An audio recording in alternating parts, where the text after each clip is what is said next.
Le président de la République, son Excellence Alassane Ouattara, a quitté Abidjan ce samedi 7 janvier pour Accra où il prendra part en qualité d'invité d'honneur à la cérémonie d'investiture du président élu du Ghana, Nana Akufo-Addo.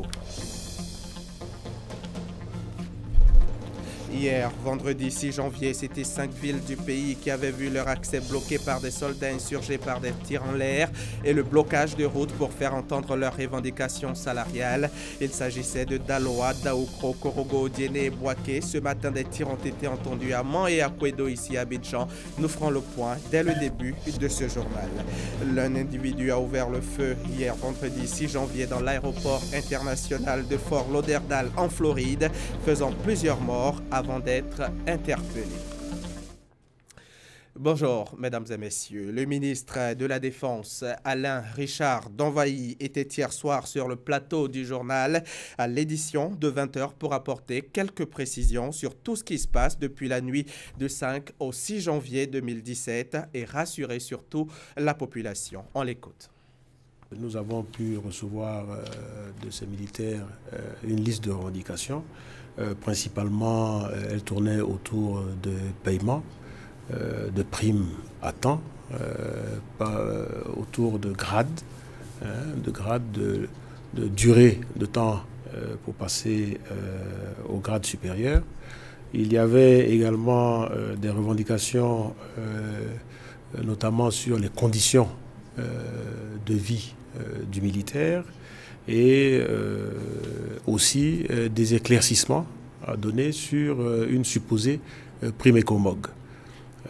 Donc toutes ces revendications ont été reçues. Nous sommes en train de les étudier et nous avons l'intention, si elles sont fondées, d'y faire face. Mais surtout, ce qu'il faut retenir, c'est que nous allons discuter avec nos hommes, recueillir leurs préoccupations et puis trouver des solutions à cette situation qui est déplorable. Je pourrais remercier le travail qui a été fait par les autorités préfectorales et également les autorités religieuses qui se sont impliquées pour parler à nos hommes, pour les ramener à une situation calme. Ce que nous pouvons dire, c'est qu'il n'y a eu aucune perte en vie humaine, dans les différentes villes, aucun dégât matériel notable. Donc nous sommes convaincus que cette situation-là va s'arranger rapidement, surtout que nous avons décidé de parler à nos hommes, comprendre leurs revendications et puis nous entendre sur la suite. Alors, qu'avez-vous à dire aux populations qui sont dans la peur, puisque je voudrais après rassurer, avoir entendu ces tirs de militaires? Oui, tout à fait. Je voudrais rassurer les populations. L'intention de nos soldats n'est pas d'attenter à leur intégrité. Et je voudrais remercier nos soldats pour avoir fait attention à cela. Alors, monsieur le ministre, avant de vous laisser partir, on sait aujourd'hui il y a eu une réunion du Conseil national de sécurité. Quelles sont les mesures qui ont été arrêtées?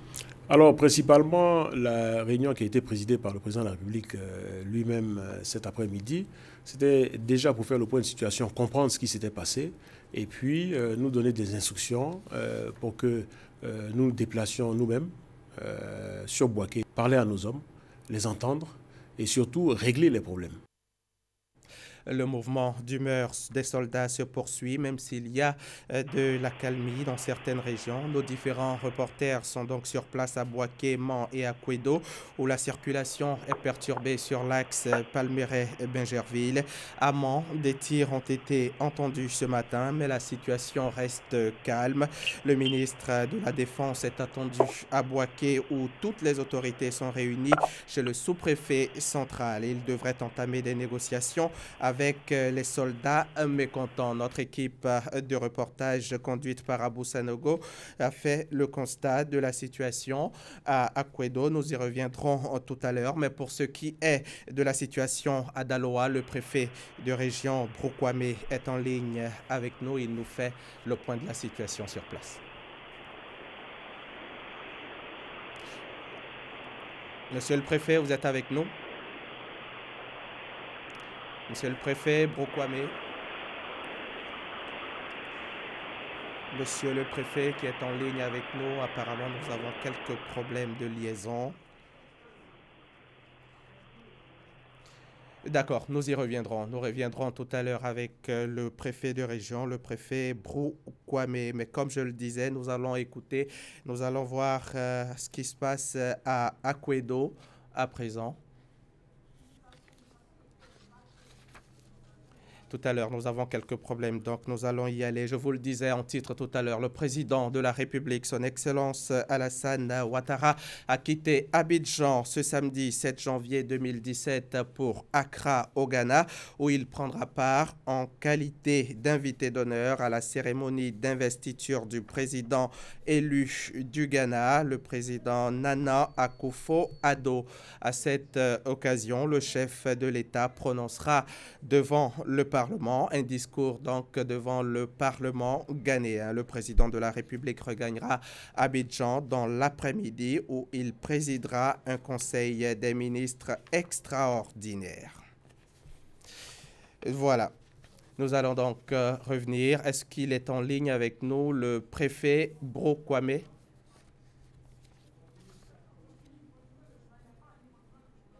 D'accord. Le chef de l'État, donc, avant de s'envoler aujourd'hui donc, pour Accra, a échangé avec l'ambassadeur de la République fédérale et démocratique d'Éthiopie en Côte d'Ivoire. L'échange a porté essentiellement sur le bilan des 50 ans de coopération entre la Côte d'Ivoire et l'Éthiopie. L'ambassadeur d'Éthiopie en Côte d'Ivoire, Yeshimeprat Merchakassa, en fin de mission, est venu faire ses adieux au président Alassane Ouattara. L'occasion aussi pour elle de faire le point sur la coopération bilatérale entre les deux pays. I discussed with the head of the state, His Excellency President Alassane Ouattara.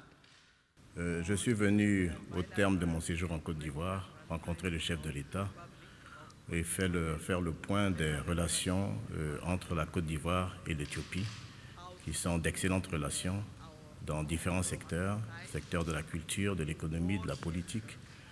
Et nous avons également constaté que 18 accords de coopération ont été établis, dont 8 ont été déjà signés dans ces différents secteurs. Nous avons examiné la possibilité donc de mettre en œuvre les accords qui sont déjà signés et dans la prochaine visite officielle que le ministre des Affaires étrangères de Côte d'Ivoire effectuera en Éthiopie, nous allons essayer donc de mettre en œuvre tous ces accords et de signer les accords qui restent encore à signer. Nous avons célébré les 50 ans de relations diplomatiques entre la Côte d'Ivoire et l'Éthiopie. Et ça nous a donné l'occasion de constater à nouveau l'excellence des relations entre les deux pays. Je dois vous dire que je pars de Côte d'Ivoire très touché par l'accueil que j'y ai reçu de la part des Ivoiriens. La Côte d'Ivoire est mon pays, je reste ivoirien dans mon cœur. En Côte d'Ivoire, depuis novembre 2014, la diplomate éthiopienne s'est dit heureuse d'avoir participé au raffermissement des relations entre la Côte d'Ivoire et l'Éthiopie. À l'occasion de la célébration de la fête nationale de la Palestine et la journée de la solidarité palestinienne, c'était un moment de convivialité auquel l'ambassade de l'État palestinien en Côte d'Ivoire a convié les pays amis de la Palestine. Un moment au cours duquel l'ambassadeur a exprimé sa gratitude au gouvernement ivoirien tout en souhaitant une paix durable dans son pays. Perpétuellement, Malika Koulibaly. L'ambassadeur de la Palestine en Côte d'Ivoire exprime sa gratitude et celle de son peuple pour cette marque de solidarité des Ivoiriens à l'occasion de la célébration de la fête de l'indépendance de son pays. Pour lui, son pays aspire à la liberté et surtout à une paix durable. C'est la raison pour laquelle il tient à remercier ses hôtes d'avoir répondu à cet appel à la solidarité. Le développement de la coopération dans les différents domaines nécessite une volonté politique forte afin de nous permettre de créer un environnement propice à la coopération et aux investissements dans ce grand pays qui est la Côte d'Ivoire. Nous projetons à cet effet de signer des accords économiques et politiques permettant le renforcement de cette coopération. Les relations entre la Côte d'Ivoire et la Palestine se consolident au fil des années. Et le représentant du gouvernement à cette célébration confirme cette consolidation et encourage la reprise du dialogue décrété par l'Organisation des Nations Unies à régler pacifiquement le problème de la Palestine. Vous n'avez ménagé aucun effort pour booster notre coopération qui est restée en léthargie, bien que les perspectives restent très prometteuses. La Côte d'Ivoire encourage la reprise du dialogue israélo-palestinien qui permettra à la Palestine de réaliser ses ambitions pour son peuple. C'est à ce prix que nos investisseurs pourront contribuer dans la paix au développement de nos pays respectifs. C'est dans une ambiance conviviale et en présence de plusieurs invités que s'est tenue cette célébration de la fête nationale de la Palestine. Nous avons pu rétablir la liaison avec le préfet de Daloa, le préfet de région, M. Brokwame, qui est en ligne avec nous. M. Brokwame, vous pouvez nous faire le point de la situation, le point à l'heure actuelle de la situation à Daloa?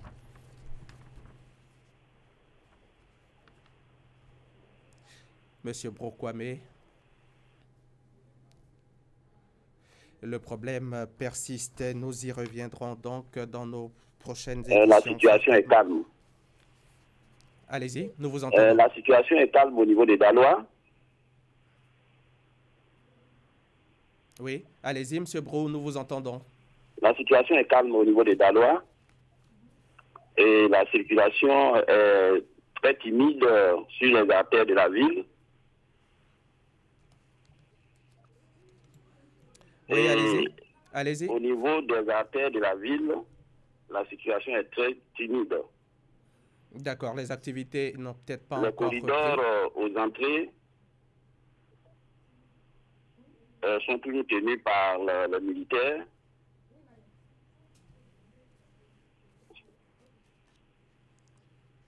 Monsieur Bro, allez-y. Allez-y. Et les activités, qu'est-ce qu'on remarque dans la ville, les commerçants? Les militaires laissent tout de même passer, circuler les véhicules. D'accord. Est-ce qu'à l'heure actuelle, on peut dire qu'à Daloa, la situation est en train d'aller vers la normale? Bien, donc au niveau des activités de la ville.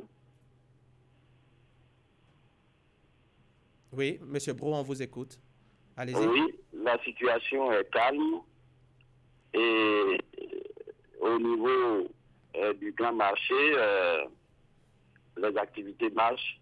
La circulation est tout de même timide, mais elle n'est pas arrêtée. Et au niveau du corridor aux entrées et aux sorties de la ville, les véhicules circulent, mais les corridors sont toujours tenus par les militaires. D'accord. Les barrages existent donc toujours?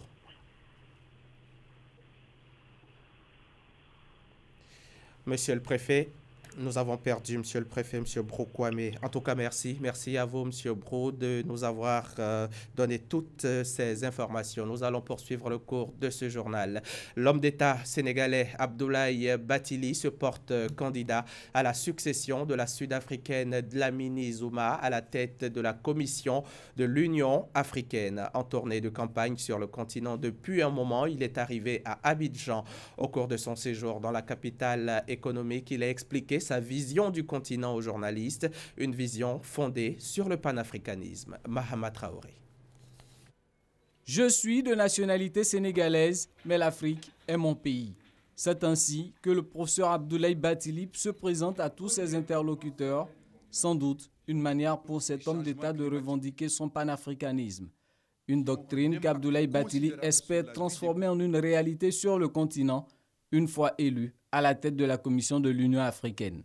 Nous devons pouvoir aujourd'hui, et c'est un devoir de génération, affirmer l'identité africaine sur le plan politique de nos ambitions, affirmer l'identité africaine sur le plan de nos réalisations économiques, nos réalisations en matière d'éducation et, bien entendu, sur la base de cela, le monde entier nous respectera. Faire de la Commission de l'Union africaine un outil de réflexion et surtout d'action capable de relever les défis auxquels est confronté le continent, telle est l'ambition portée par Abdoulaye Bathily. Une ambition et un programme panafricaniste qui devrait, selon lui, valoir la majorité des suffrages des chefs d'État. Si les chefs d'État et de gouvernement prennent en compte de manière objective mon profil, nul doute que je serai le prochain président de la Commission de l'Union africaine. 5 prétendants sont en course pour la présidence de la Commission de l'Union africaine. Abdoulaye Bathily, lui, peut déjà compter sur le soutien de la Côte d'Ivoire et même de la CEDEAO, la Communauté économique des États d'Afrique de l'Ouest. L'élection, quant à elle, aura lieu le 30 janvier prochain à Addis Abeba, lors du 28e sommet des chefs d'État de l'Union africaine. Je vous le disais tout à l'heure, la Grogne a gagné le 1er bataillon d'infanterie d'Akwedo. Les militaires ont érigé des barrières sur la voie menant de la Riviera à Bingerville, obligeant du coup tous les passagers autres piétons à changer de direction ou à rebrousser tout simplement chemin. Ces militaires du 1er bataillon d'infanterie d'Akwedo, à l'instar de leurs frères d'armes de Bouaké, d'Aloa, Korogo ou Man, souhaitent une amélioration de leurs conditions de travail et de vie. Aucun incident majeur n'a pour l'heure été signalé. Venons-en à présent au quotidien de ces lève-tôt, ces personnes qui se lèvent très tôt, trop tôt même. Aux aurores, des gens de métier sont déjà dehors pour exercer leurs activités. Incursion dans ce monde de travailleurs pour qui le sommeil s'arrête au moment où bon nombre d'entre nous se blottissent encore sous les couvertures. Guillaume Zéré, Franck Quadio. Avant que le soleil ne se lève, ils sont déjà debout. Debout même pendant la nuit pour veiller à ce que les Abidjanais soient tous à leur lieu de travail. 4h00 ici déjà dehors. C'est transport. Donc le transport, il faut te réveiller tôt pour envoyer les Ivoiriens au travail. Comme les Chinois le disent que l'avenir appartient avant ceux qui se lèvent avant le lever du soleil. Donc c'est un combat. C'est pour la cause qu'on se lève tôt. Être ponctuel au travail, l'idéal dans le meilleur des mondes, mais encore, il faudrait avoir toutes ses facultés, toutes ses forces. Mais la force, pas d'inquiétude, cette dame, ici à la gare de taxis communaux, appelée Woro dans le quartier du Plateau, est là pour s'en occuper. Les gens qui s'en vont 5h30 là, c'est mes clients. 13 vies pour bouiller comme ça. Ça dépend. Des fois vers 7h là, c'est déjà fini. 8h, c'est déjà fini. Si pour certains, il faut démarrer la journée avec du léger, pour d'autres, il faut plutôt y aller une bonne fois pour toutes.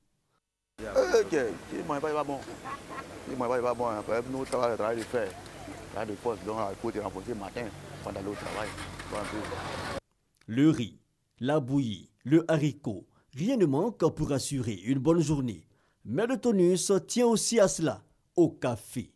Et les adeptes du noir trouvent aussi leur compte tous les matins. Je vais vite à 4h du matin pour travailler.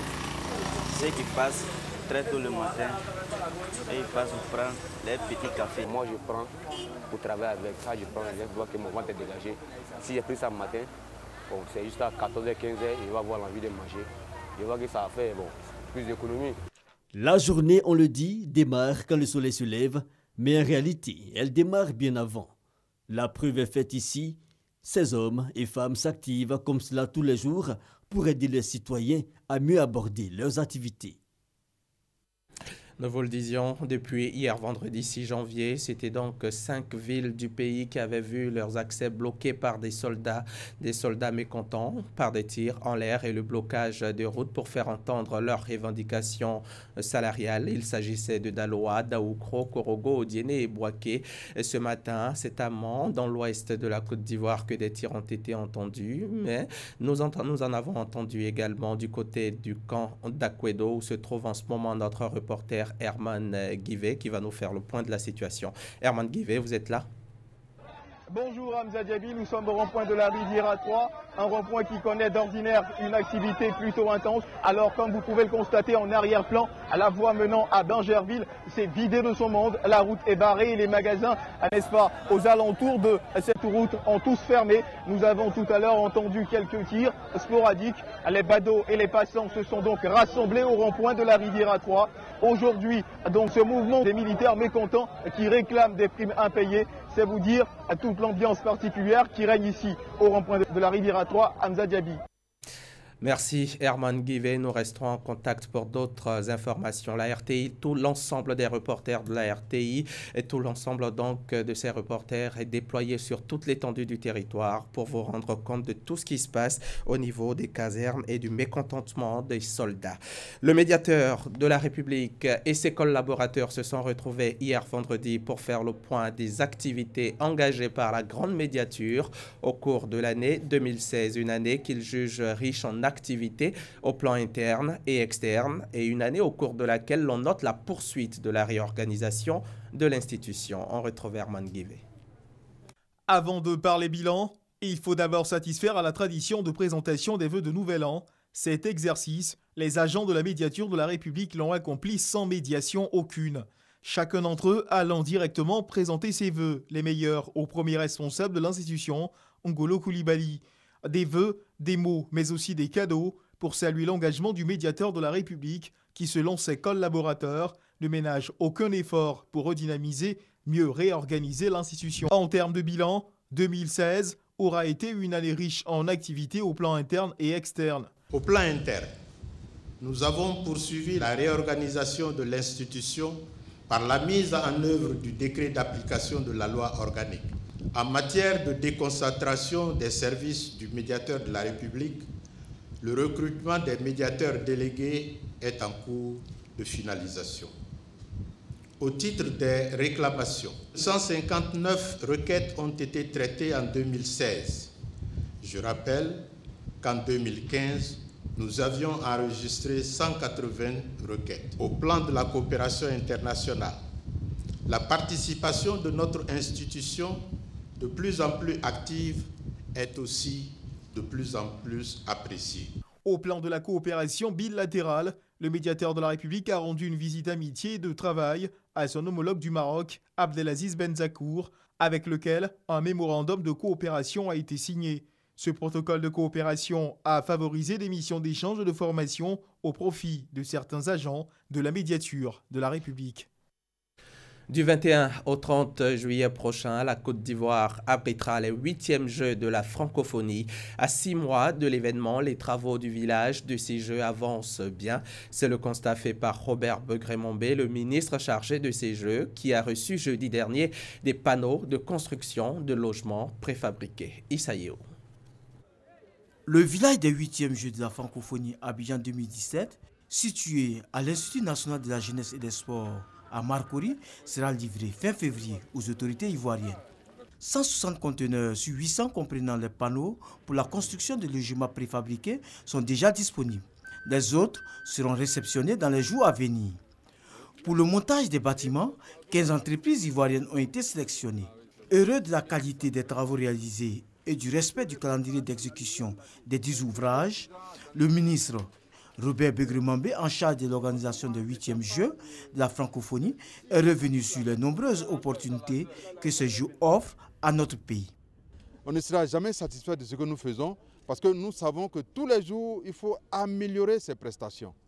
C'est pourquoi aujourd'hui, nous sommes venus constater qu'après les fondations qui ont été réalisées à plus de 95%, nous avons commencé à recevoir les conteneurs contenant les panneaux déjà préfabriqués et que nous allons monter pour que les bâtiments d'hébergement sortent définitivement des terres. Il a en outre félicité l'entreprise de droit ivoirien Snedaï et ses partenaires, ainsi que le Bénet, pour avoir pris la pleine mesure des enjeux qui se présentent à notre pays. Non sans inviter les Ivoiriens à offrir au monde entier, en juillet 2017, ce qu'ils ont de plus cher, à savoir l'hospitalité et la fraternité. Pour ce qui concerne les autres chantiers, le ministre s'est voulu optimiste quant au respect des délais de livraison. Le riz est l'un des aliments les plus consommés en Côte d'Ivoire. Cependant, sa culture est le plus souvent confrontée à la rareté, l'irrégularité ou l'insuffisance des pluies. Comment adapter la culture du riz aux aléas climatiques? Pour réussir cela, la FAO, l'Organisation des Nations Unies pour l'alimentation et l'agriculture, décide d'apporter son soutien à la Côte d'Ivoire par l'octroi d'un montant de 150 millions de francs CFA pour aider le pays à avoir une sécurité alimentaire. La signature d'accords de partenariat a eu lieu jeudi dernier entre la FAO et le ministère de l'Environnement et du Développement durable. Les précisions de Konaté Moussa. Le riz est l'un des aliments les plus consommés par les populations ivoiriennes. Mais sa culture fait face à des contraintes climatiques, à savoir la rareté, l'irrégularité et l'insuffisance de pluie. Il faut une culture de riz résistant aux aléas du climat. À cet effet, la FAO, Organisation des Nations Unies pour l'alimentation et l'agriculture, apporte son soutien à la Côte d'Ivoire. Un accord est donc signé pour financer de nouvelles pratiques culturelles du riz. Coût du projet, environ 150 millions de francs CFA. Ce projet permettra de contribuer d'une part à l'adaptation du secteur vivrier au changement climatique à travers la promotion des pratiques d'agriculture intelligente face au climat en Côte d'Ivoire pour la sécurité alimentaire dans le pays et d'autre part à l'atténuation des émissions des gaz à effet de serre. Il s'inscrit également dans les grandes orientations du Plan national de développement PND 2016-2020. Avec la signature de cette convention de financement du projet, nous assistons à une nouvelle étape d'un partenariat fructueux au service de la protection de l'environnement, la sécurité alimentaire et la lutte contre les changements climatiques. Ce projet se présente comme un appui concret des institutions des Nations Unies, notamment la FAO, à la mise en œuvre de l'accord de Paris dans notre pays. La production du riz en Côte d'Ivoire est estimée à 600 000 tonnes par an pour un besoin d'1,5 million de tonnes. Cette signature de partenariat vient donc renforcer la coopération entre la FAO et l'État ivoirien. Un engagement donc pour contribuer à l'autosuffisance alimentaire dans le pays.